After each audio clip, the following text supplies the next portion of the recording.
अप्रैल मई की भीषण गर्मी में जहां पौधों को एक तरफ बचाना मुश्किल होता है, तो वहीं कुछ ऐसे पौधे हैं जिनकी कटिंग को गर्मियों में ही लगाना सही रहता है।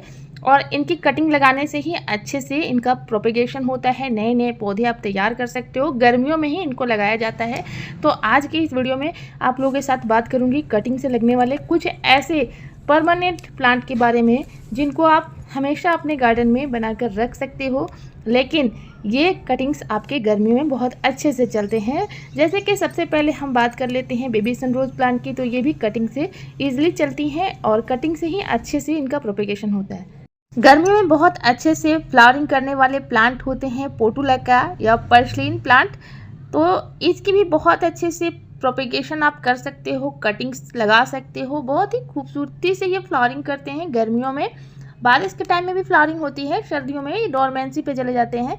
तो अभी इनकी ग्रोथ बहुत अच्छी रहती है। एक सक्लेंट प्लांट होता है और आप देख सकते हो कि इनमें बहुत ही अच्छे से फ्लावरिंग स्टार्ट हो चुकी है। अगर आप इनकी कटिंग्स लगा लेते हो, छोटी से छोटी कटिंग भी लगा लेते हो, तो आपके गार्डन में ये बखूबी चलते हैं। आपको किसी भी तरह का खास देखभाल नहीं करना होता है, केयर भी नहीं करना पड़ता है, ना ही इसके लिए खास मिट्टी तैयार करनी पड़ती है। इसको आप नॉर्मल गार्डन सॉइल में भी लगा देते हैं तो बहुत ही अच्छे से चलते हैं। इसमें आप 20% सिर्फ वर्मी कंपोस्ट या गोबर की सड़ी हुई खाद मिला दें और 10% आप इसमें रेत या राइस हस्क मिला दें, तो आपका ये प्लांट बहुत ही अच्छे से आपके गार्डन में चलता है। छोटी से छोटी कटिंग से लग जाते हैं। नीचे के सभी पत्तियों को रिमूव करके आप 1 से 2 नोड एरिया को अगर मिट्टी में दबा देते हैं तो बहुत ही जल्दी से आपके प्लांट में फ्लावरिंग भी स्टार्ट हो जाती है। कलियों के सहित अगर लगा दोगे तो फिर इनमें बहुत ही जल्दी से फूल भी खिलने लगते हैं।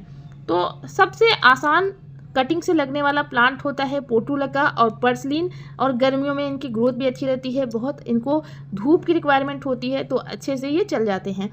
इसके बाद सिंगोनियम प्लांट को अगर आप कटिंग से लगाना चाहो तो सिंगोनियम को भी आप कटिंग से गर्मियों में लगा सकते हैं। इनकी ग्रोथ अच्छी होती है।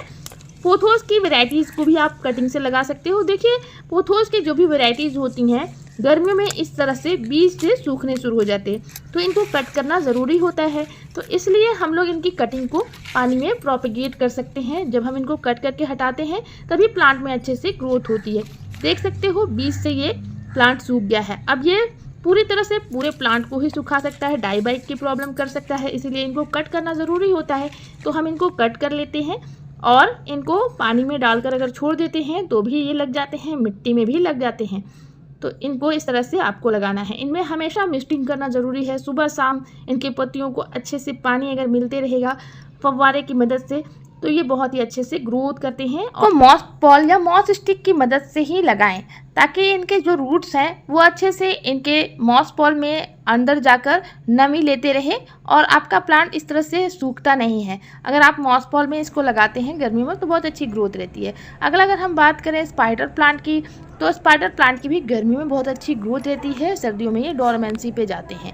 इनमें बहुत सारे रनर्स निकलते हैं जिनसे आप नए नए पौधे अभी तैयार कर सकते हैं। इनके रनर्स को आप कभी भी पानी में डालकर लगा लो या मिट्टी में लगा लो, नॉर्मल सॉइल में ही लगा लो तो ये लग जाते हैं। इसके लिए बहुत बड़े पॉट की ज़रूरत नहीं होती है। छोटे छोटे 4 से 5 इंच के पॉट में भी इनको लगा लेते हैं तो ये लग जाते हैं। थर्मोकोल बॉक्स में हम इनको लगा रहे हैं क्योंकि हमें बहुत सारे पौधे बनाने हैं। बहुत सारे इनके रनर्स निकल गए। अगर हम इनके रनर्स को भी नहीं कट करते हैं तो प्लांट धीरे धीरे ख़राब होने लगते हैं। तो इनके रनर्स को भी अलग करते रहना चाहिए और नए नए पौधे प्रोपेगेट करते रहना चाहिए। तो बहुत ही ईजी होता है इनको लगाना पानी में या मिट्टी में, लेकिन इसके लिए वेल ड्रेन मिट्टी चाहिए। जब बहुत ज़्यादा पानी आप गमले में डाल देते हैं तो भी आपका प्लांट ख़राब होने लगता है और कम पानी से इनकी पत्तियाँ सिकुड़ने लगती हैं। ओवर वाटरिंग करते हैं तो इनकी पत्तियां पीली होकर गिरने लगती हैं। तो इन सब बात का ध्यान रखेंगे तो आपके गर्मियों में स्पाइडर प्लांट की ग्रोथ बहुत अच्छी रहती है। जैसे कि आप मेरे गार्डन में देख रहे हो, बहुत सारे जंगल की तरह से ये फैल चुके हैं। बहुत ही तेज़ी से ये अपने तादाद को बढ़ाते हैं रनर्स से, और जो इनके साइड से निकलते हैं प्लांट बेबी पप्स, उनसे भी बहुत सारे इनके प्लांट तैयार हो जाते हैं। तो गर्मी में इनको आप लगा सकते हो अगर आप लगाना चाहो तो। वैसे तो गर्मियों में प्लांट की कटिंग नहीं लगाई जाती है, हम मॉनसून का वेट करते हैं। लेकिन ये सब ऐसे पौधे हैं जिनको आप गर्मी में भी अपने गार्डन में लगा सकते हो, लेकिन लगाने के बाद आप इनको थोड़ा सा शेडी लोकेशन में ही रखें। आप इनको डायरेक्ट सनलाइट में रख दोगे तो सारी पत्तियाँ आपकी झुलस जाएंगी और ख़राब हो जाएंगी। और इस टाइम में बहुत ज़्यादा इंसेक्ट का अटैक भी होता है। तो देखिए इस तरह से आप पत्तियों को जो इन्फेक्टेड पार्ट होते हैं उनको कट करके हटा दीजिए और इसके बाद आप इसमें सीवीड एक्सट्रैक्ट ज़रूर डाल दीजिए या सीवीड ग्रैनुअल्स डाल सकते हैं, जिससे प्लांट में बहुत अच्छे से ग्रोथ हो जाएगी।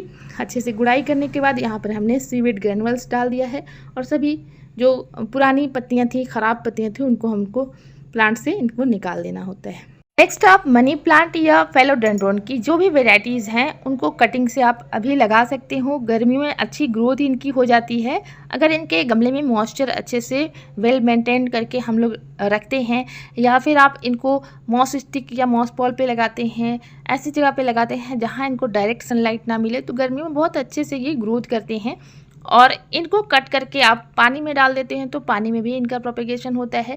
सर्दियों में ये डोरमेंसी पे रहते हैं, लेकिन गर्मियों में ये बड़े अच्छे से ग्रो करते हैं और बरसात में तो इनकी ग्रोथ काफ़ी अच्छी हो जाती है, लेकिन गर्मियों में हमें इनको थोड़े से सनलाइट, जो डायरेक्ट सनलाइट होती है, उनसे बचाना होता है। तो इस टाइम पे भी इनकी कटिंग हम लगा सकते हैं। जैसे कि इनके जो सूखे हुए ब्रांचेस हैं उनको हम हटाते हैं, तो कटिंग्स को हम फेंकते नहीं हैं। जो भी इनकी कटिंग्स निकलती है उनको हम नए पौधे तैयार करने में यूज़ कर सकते हैं, और पानी में अगर डालकर इसको छोड़ देते हैं तो ये बहुत अच्छे से ग्रो करते रहते हैं। तो चलिए हम लोग पानी में इनको लगा लेते हैं कट करके। जो भी सूखे हुए ब्रांच है उनको आपको पानी में डालना नहीं है, जो इनके ग्रीन ब्रांचेस हैं उनको आप पानी में डाल दोगे 2 से 3 नोड एरिया को, तो भी आपका नया पौधा तैयार हो जाएगा।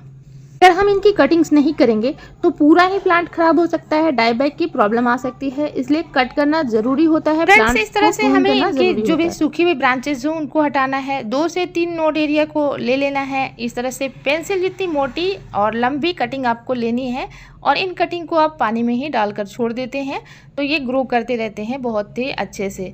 और जब बारिश का टाइम आएगा तो आप इनको पौधे लगा लो ज़मीन में, तो बहुत अच्छे से ये ग्रो करते हैं। वैसे ये पानी और मिट्टी दोनों में ही अच्छे से ग्रो करते हैं।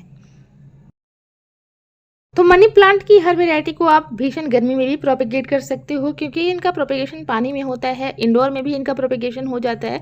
और इसके बाद जब हम प्रूनिंग करते हैं तो अच्छी सी लिक्विड फर्टिलाइज़र इनको दे दें, अच्छी से ठंडी खाद दे दें। यहाँ पे बीटरूट का फर्टिलाइज़र मैंने इन पर डाल दिया था, तो बहुत ही अच्छे से हमारे सभी प्लांट हेल्दी तरीके से ग्रो कर रहे हैं। अगला दोस्तों, बोर्ड लिली या रियो जो प्लांट होता है उसका प्रोपेगेशन आप किसी भी टाइम पे कर सकते हो। तो ये प्लांट बहुत ही इजीली चल जाती है, गर्मी को पसंद करने वाले पौधे होते हैं। इसके लिए आप बिल्डेंड सोइल लें और कटिंग्स लगा लें। जो बेबी पप्स निकलते हैं उनको अलग अलग करके नए पौधे तैयार कर सकते हैं।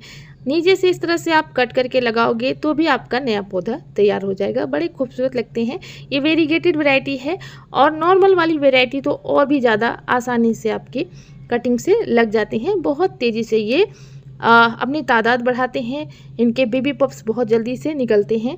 तो ये प्लांट गर्मी में बड़े खूबसूरत लगते हैं आपके गार्डन में, बड़े हेल्दी तरीके से ये ग्रो करते हैं। नेक्स्ट, क्रोटोन प्लांट भी बहुत ही हार्डी प्लांट होता है। बड़ी ही आसानी से इनकी कटिंग्स को आप पानी में भी प्रोपेगेट कर सकते हो, और आप मिट्टी में भी इनको लगा सकते हो। ड्रेसिना प्लांट की कटिंग को भी आप लगा सकते हो। आपको 45 डिग्री के एंगल में तिरछा इनके कटिंग को लेना है। नीचे से आप तिरछा कट कर लीजिए और उसके बाद आप इनके कटिंग्स को लगा दीजिए और इनको स्टेडी प्लेस में रखिए। हल्की हल्की मिस्टिंग करते रहिए तो आपका प्लांट आसानी से। इन प्लांट्स की कटिंग गर्मी में भी चल जाती है, बस इनको थोड़ा सा शेडी लोकेशन देना होता है और हल्की हल्की वाटरिंग करते रहनी होती है। नेक्स्ट, बहुत ही खूबसूरत प्लांट है यूफोर्बिया मिली का प्लांट। ये कैक्टस की वैरायटी है और इनकी भी ग्रोथ गर्मियों में बहुत अच्छे से होते हैं। इनका प्रोपेगेशन भी गर्मियों में होता है। छोटी से छोटी अगर कटिंग इनकी लगा लेते हैं तो बहुत ही अच्छे से चलता है। चंपा या यूफोर्बिया मिली की कटिंग को गर्मी में ही लगाया जाता है। नेक्स्ट है बैम्बू प्लांट। बैम्बू प्लांट को भी गर्मी में आप कटिंग से लगा सकते हैं। इस तरह से आप पेंसिल जितनी मोटी कटिंग लें, नीचे की 2-3 पत्तियां रिमूव करके पानी में डालकर छोड़ दें तो ये बैम्बू प्लांट आपके गार्डन में चल जाएंगे गर्मियों में। अगला हम बात करें कोलियस प्लांट की, तो ये भी बहुत खूबसूरत पत्तियों वाले प्लांट होते हैं और इनको भी गर्मी में आप कटिंग से लगा सकते हैं। गर्मी में इनकी ग्रोथ बड़ी अच्छी होती है और आप थोड़े से सेमी हार्डवुड की कटिंग लें और इनको लगाएं। अगला एक बहुत ही खूबसूरत पत्तियों वाला प्लांट होता है, सकलेंट होता है। तो ये प्लांट है पिंक लेडी, इसको कहते हैं। सेलोसिया प्लांट भी इस प्लांट को कहते हैं। इनको आप बहुत ही आसानी से गर्मी में प्रोपेगेट कर सकते हैं। गर्मी में ये बड़ी तेज़ी से ग्रोथ करते हैं, तो इनको आप छोटी से छोटी कटिंग को आप लगा लेते हैं इस तरह से, तो आपके ये कटिंग्स चल जाते हैं। छोटा सा भी आपको प्लांट अगर मिलता है तो ये बड़े ही तेज़ी से अपनी ग्रोथ को बढ़ाते हैं। अगर इसके लिए आपने वेल ड्रेन मिट्टी ली है तो ये अच्छे से आपके गार्डन में चलेंगी। अगर आपने कीचड़ वाली मिट्टी में इनको लगा लिया तो ये आपके पूरे ही प्लांट ख़राब हो जाएंगे। तो यहाँ पर आप देखिए कितने ज़्यादा हमारे पास पिंक लेडी प्लांट भरे पड़े हुए हैं। एक से ही हमने एक छोटी सी कटिंग से ही इनको लगाया हुआ है और ढेरों प्लांट मेरे गार्डन में भी चल रहे हैं। बड़े ही खूबसूरत लगते हैं ये प्लांट। एक और जो प्लांट है इसको कहते हैं मैक्सिकन पिटोनिया। पिटोनिया की एक वैरायटी है जो सर्दियों में बहुत अच्छे से फ्लावरिंग करते हैं और ये जो पिटोनिया की वैरायटी है वो गर्मियों में फ्लावरिंग करते हैं। 4 से 5 कलर वैरायटीज़ इनकी आती हैं। आप इनको नर्सरी से लाकर लगा सकते हैं या छोटी सी कटिंग आपको कहीं मिल जाती है तो ये कटिंग से ईजिली लग जाती हैं। तो इनको भी गर्मियों में आप प्रोपेगेट कर सकते हो। अगर पानी में भी इनको कटिंग डालकर रख देते हो तो रूट्स इनमें आ जाते हैं। इस तरह से आप इनकी कटिंग्स को लगा सकते हो। गर्मियों में हम इजीली वाटर प्रोपेगेशन कर सकते हैं हर प्लांट का। यहाँ पे ड्रेसिना की ही एक वैरायटी है लकी बैम्बू प्लांट, इनको भी लगा सकते हैं। और ब्राज़ीलियन वुड है, इनको भी पानी में आप ग्रो कर सकते हो। बहुत ही आसानी से इनके रूट्स डेवलप हो जाते हैं। यहाँ पे मनी प्लांट, सिंगोनियम और भी हमने ढेर सारे प्लांट हैं जिनको कटिंग को पानी में ग्रो करके देखा हुआ था। बहुत ही अच्छे से इनके रूट्स निकले हैं, बड़े ही अच्छे से ये पानी में ग्रो कर रहे हैं। तो जब तक गर्मियाँ हैं तब तक हम इनको पानी में लगा कर रखेंगे। थोड़ी सी मौसम में मॉइस्चर आएगा, जब ह्यूमिडिटी आ जाएगी, मानसून आ जाएगा, तब हम इनको लगा देंगे ज़मीन में। अगला पर्सलिन प्लांट को भी आप कटिंग से लगा सकते हैं गर्मियों में। गर्मी में भी इनकी ग्रोथ बहुत अच्छी रहती है, बड़े तेज़ी से ये बढ़ते हैं। यहाँ पर देखिए पर्सलिन प्लांट को हमने लगाया हुआ है और साथ ही यहाँ पे अपराजिता प्लांट भी लगी हुई है। बड़े ही अच्छे से गमले को कवर कर लिया है। सिर्फ 15 दिनों में देखिए कितने अच्छे ग्रो कर रहा है हमारा पर्सलिन प्लांट। कई कलर वैरायटीज़ में आपको नर्सरी में इनकी कटिंग्स मिल जाएंगी या आपको पौधा मिल जाएगा 10 से 20 रुपए में। इनको आप लगा सकते हो, बहुत ही अच्छे से ये ग्रो करते हैं। नेक्स्ट एक सक्लेंट है जेड प्लांट। ये भी बहुत ही आसानी से कटिंग से लग जाते हैं। इनको कटिंग करना, प्रूनिंग करना ज़रूरी होता है। इस तरह से शेप देने के लिए, एक अच्छा शेप देने के लिए इनको प्रून करते हैं। तो इनके जो बचे हुए पार्ट्स हैं उनको कटिंग से आप ग्रो कर सकते हैं। इस तरह से कई ऐसे पौधे हैं जिनकी कटिंग्स को आप लगा सकते हो गर्मी में। वीडियो बहुत लंबी हो रही है इसलिए आप लोगों के साथ बता नहीं पा रही हूँ। नेक्स्ट वीडियो में आप लोगों के साथ ज़रूर शेयर करूँगी। तब तक के लिए bye, thank you so much.